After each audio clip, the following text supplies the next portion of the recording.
কলকাতার জনবহুল park circus এলাকার ৩ নম্বর সরোয়ার্দী এভিনিউর এই বাড়িটি মানুষের কাছে গুরুত্বপূর্ণ এক ঠিকানা।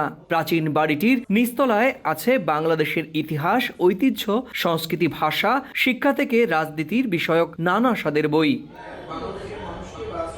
বাংলাদেশের স্বাধীনতার পরেই কলকাতার বাংলাদেশ উপহাই কমিশনের তত্ত্বাবধানে গড়ে ওঠে এই গ্রন্থাগার ও তথ্য কেন্দ্রটি। তবে বাংলাদেশের রাজনৈতিক পালাবদলের সঙ্গে সঙ্গে বরাবরই বদলেছে এখানে থাকা বইয়ের ধরন। স্থানীয়দের অভিযোগ, প্রায় ১.৫ দশকে গ্রন্থাগারটি বিশেষ রাজনৈতিক ঘরানার বইয়ের ভিড়ে পরিণত হয়েছিল, ফলে বাংলাদেশের প্রকৃত তথ্য খুঁজে পাওয়া কঠিন হয়ে উঠেছিল।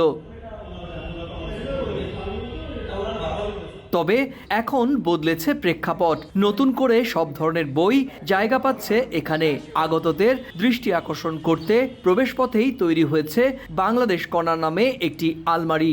বাংলাদেশের মূলধারার বইগুলো খুব সহজেই নজরে পড়ছে পাঠকের। গত কয়েক মাসে কিন্তু আবার এখানে আসছি, খোঁজ করছি যে কী ধরনের বইপত্র এখানে পাওয়া যায়। তাজউদ্দিন আহমেদকে নিয়ে আমি বই লিখেছি, বা এখনও বাংলাদেশ নিয়ে অনেক গবেষণা করছি, ৭১-এর মূল জায়গাটা কী ছিল। তো সেই ক্ষেত্রে এখন কিছু কিছু বই পাচ্ছি। বেগম খালেদা জিয়ার একটি বই, ওনার জীবন, ওনার সংগ্রাম নিয়ে বই। কোনো ব্যক্তি বিশেষ না, আমরা ভারতে থাকি, ভারতের নাগরিক, আমরা বাংলাদেশ সম্বন্ধে পড়তে জানতে চাই। কলকাতার বাংলাদেশ গ্রন্থাগার ও তথ্য কেন্দ্রে বর্তমানে ২০,০০০-এর মতো বই রয়েছে। এর মধ্যে বাংলাদেশি লেখকদের পাশাপাশি ভারতীয় লেখকদের বইও জায়গা পেয়েছে।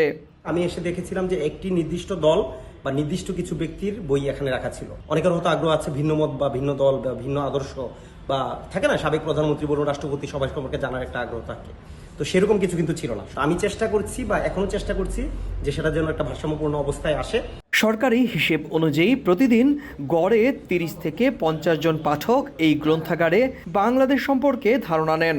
সম্প্রতি বাংলাদেশের প্রয়াত সাবেক প্রধানমন্ত্রী খালেদা জিয়াকে নিয়ে প্রকাশিত বেশ কয়েকটি বইও জায়গা পেয়েছে এই গ্রন্থাগারটিতে। সুব্রত আচার্য, সময় সংবাদ, কলকাতা।